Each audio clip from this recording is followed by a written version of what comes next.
Biden's ABC interview does nothing to quell the crisis surrounding his campaign.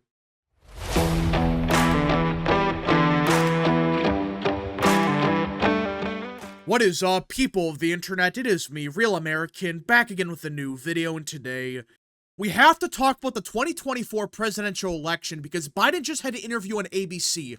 And while it wasn't as bad as, say, the debate was for Biden, it was still awful. Like, the debate was like, a 0 out of 10. No, not even that. It was like negative 15 out of 10. It was a complete disaster for him.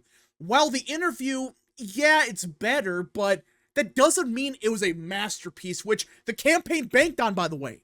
This was it for Biden. He had to prove to the Democrat Party that he was fit to run.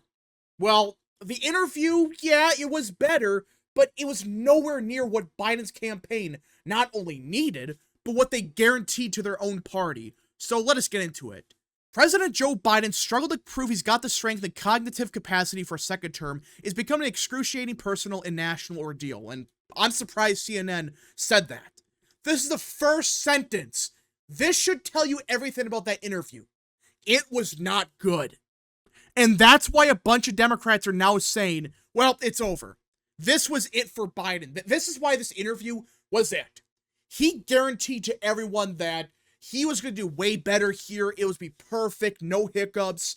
Well, it was better. I'll give credit where credit is due. It was better than the debate was. I mean, that's like a negative 5 out of 10. But this is like a 0 out of 10. That's not much of an improvement. It's just, instead of being absolutely shit, you're slightly less shitty. Congratulations. What an accomplishment. Watching a visibly aged Biden answer frank questions Friday about his health on primetime TV, which would normally remain between a patient and their doctor, felt like an affront to presidential dignity. It was sad to see a person who's respected and beloved by many Americans suffer such a plight. Well, I wouldn't say he's beloved by a bunch of Americans, but a lot of people remember Biden when he was a VP. Now, people make it sound like he was always loved. Not really.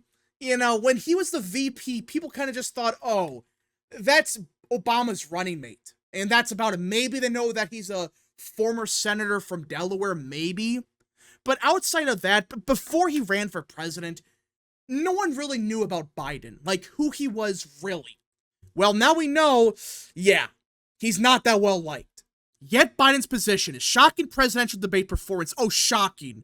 This wasn't shocking to 60% of Americans. The only people that were shocked by it are partisan Democrats. That's the reality of it.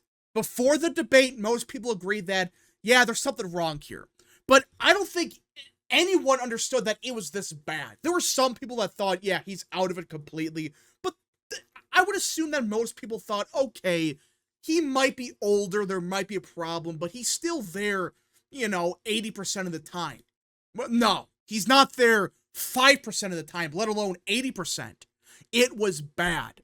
And his defiant refusal to contemplate its implications for his re-election campaign mean he's forced the country to have this conversation. Well, we should be having this conversation in the first place. It doesn't matter if he was running for another 4 years or not.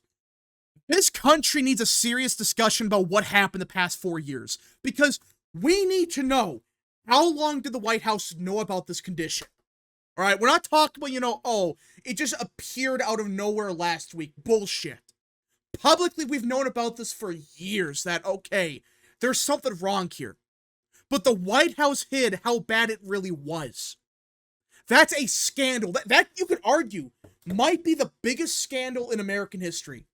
That this administration knew that something was wrong with him. We know this for a fact, by the way. Axios and Politico, they've reported for days now that, yeah, the White House has known for years that he could stay up for maybe 5 hours a day, 100%, Outside of that, he cannot function properly. That's what they admitted to Axios and Politico. The political tide may be turning against Biden, but the interview underscored his deep pride in the presidency that it took him nearly a half-century to achieve. Yeah, that's actually a fun fact that most people don't even know. He's been trying to get the presidency since, 1988. All right, it's been decades since he first ran for president. He's been trying this for years. And I think that's another reason for why he's not stepping down. He's tried his entire life to be the president. All right, and that's a fact. He's ran like, I think, 5 presidential campaigns. So he's been trying to do this for a half a century now. That's why I think, partly, he's not dropping out. He knows that this is it. He spent his entire life trying to become the president. And now, this is it. He will be gone in a couple months. So he's trying to fight for a second term. All right, of course, you're going to talk about the Jill Biden stuff, but that's a whole separate, can of worms. It's like, okay, that's part of it, but I do think, yeah, he's been waiting for years to become the president, which should make you question, is he qualified? The fact he's wanted it this long now, like, seriously, you've been running since the 80s? Dude, I don't think you should be the president because you want someone that doesn't want the job, right? You want someone that, that doesn't want it, but would be a good president. You don't want someone like Biden where, yeah, I've tried for 50 years. That's a huge problem. While his interview performance was far stronger than the president's often incoherent showing at the CNN debate in Atlanta, that's not saying much. Like I said, the debate was -15 out of 10. While the interview was, maybe a 0 out of 10, maybe 1, which, yeah, it's better, but is that really saying much? It's not. That's like saying, oh yeah, it's less shitty than the Atlanta debate, but who cares? It's still a pile of crap. It did not contain any new disasters that would push him immediately out of the race, which, okay, congratulations. I mean, we've seen everything at this point. Outside of him crapping himself on national TV, there was nothing that he could have said or did that would have kicked him out of the race immediately. All right?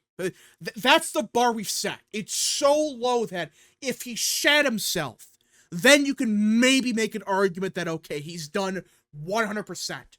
All right? But outside of that, it's like, okay, he's gotten so low that you can't get any lower, right? Right? It can get lower, but I don't think it will. But it equally did little to quell the storm assailing his campaign and raise fresh intrigue about his health amid increasing signs his Democratic power base is beginning to crack. And that's another problem. This interview was supposed to, calm down the Democrat Party. Like, okay, he had an awful debate, but, he's still there. It was just one bad night. Nope. The interview was, again, better. But it was like, okay, I'm still seeing a lot of the same problems we saw at the debate. Only this time it's halfway more coherent. That's the only difference between the debate and the interview. One was more coherent than the other. That's not saying much. The threats to Biden's prospects are quickly mounting. 2 more Democratic congressmen Friday called on the president to cede the nomination to a younger candidate. Virginia Senator Mark Warner, who, by the way, this is not someone Biden can afford to lose, right? This is someone that's high up in Democrat leadership. Again, I wouldn't say the top guy, but he's up there, right? He's like the number 3 or 4 guy in the Senate, right? He's a powerful and influential person. He moved forward with an effort to get Senate Democrats on the same page about Biden's future and is reaching a place where he thinks it's time for Biden to suspend his campaign. A source familiar with his efforts told CNN. Yeah, Mark Warner.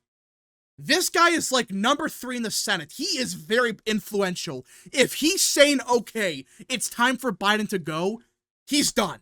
He is absolutely done because he is a very powerful person. He has a lot of influence. Again, he's not, the number 1 guy. It's not like Dick Durbin or, Chuck Schumer. But Mark Warner is number 3, maybe number 4. Very powerful guy. He has a lot of contacts. And he's not someone that's ever been, anti-Biden. This is a super loyal person within the Democrat Party for Biden. And if he's saying that it's over for him, he's done. I'm starting to reach the point that I don't see how Biden recovers. All right? I just don't. I don't think he's going to be the nominee anymore. Because if you're losing people like Mark Warner, if you're having people like Ralph Nader say, yeah, it might be time for Biden to go as well, and another big name in Congress. If they're saying it's time for him to go, he's probably out. That's why this interview was a complete disaster. They were banking on the fact that if he just did way better than the debate, which was such a low bar to cross, that it would maybe, just maybe, save his campaign. But like CNN said, he was more composed and fluent than at the CNN debate. The problem is, well, it wasn't that good. It was not a good performance. It was 0 to 10.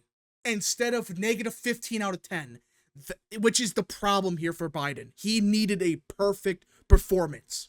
That's why his campaign, I think, is done.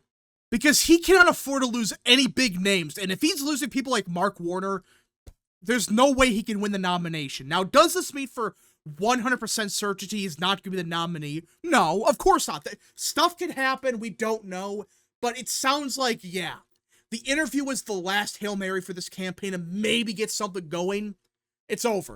This campaign needed something perfect, and it got something better than the debate, but it wasn't enough. As for what he actually said during the interview, it was a lot of nothing.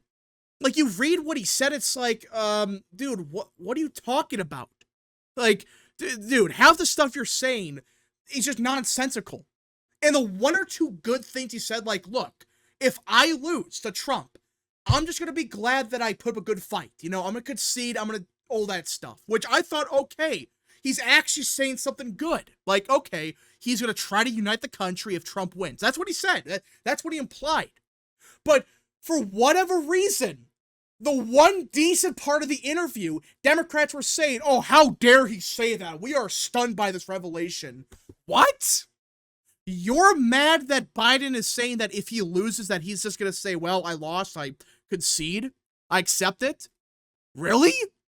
I thought the whole point was, you know, oh, we're the party of democracy, not the party of election deniers.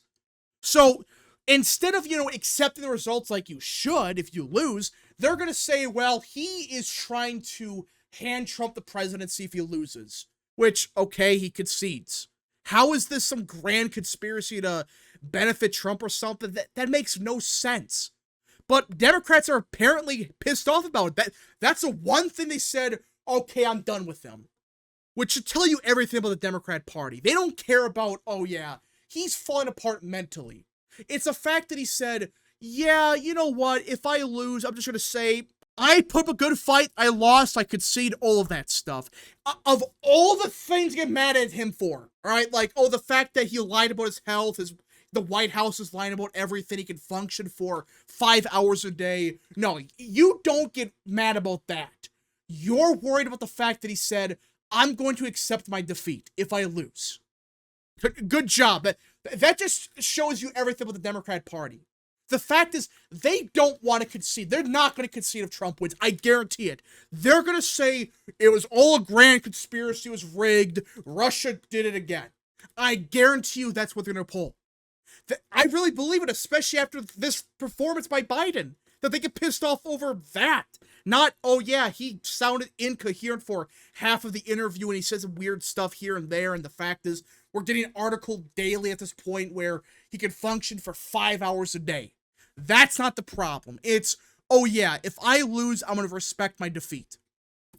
I don't get it. I really don't get why the Democrat Party thinks, oh yeah, that's the problem here. Anyways, folks, thank you so much for watching. If you guys did enjoy this video, smash the like button down below, subscribe, share with your friends, hit that little bell, follow the social media accounts in the description down below, and of course, join the channel today. Godspeed to all of you.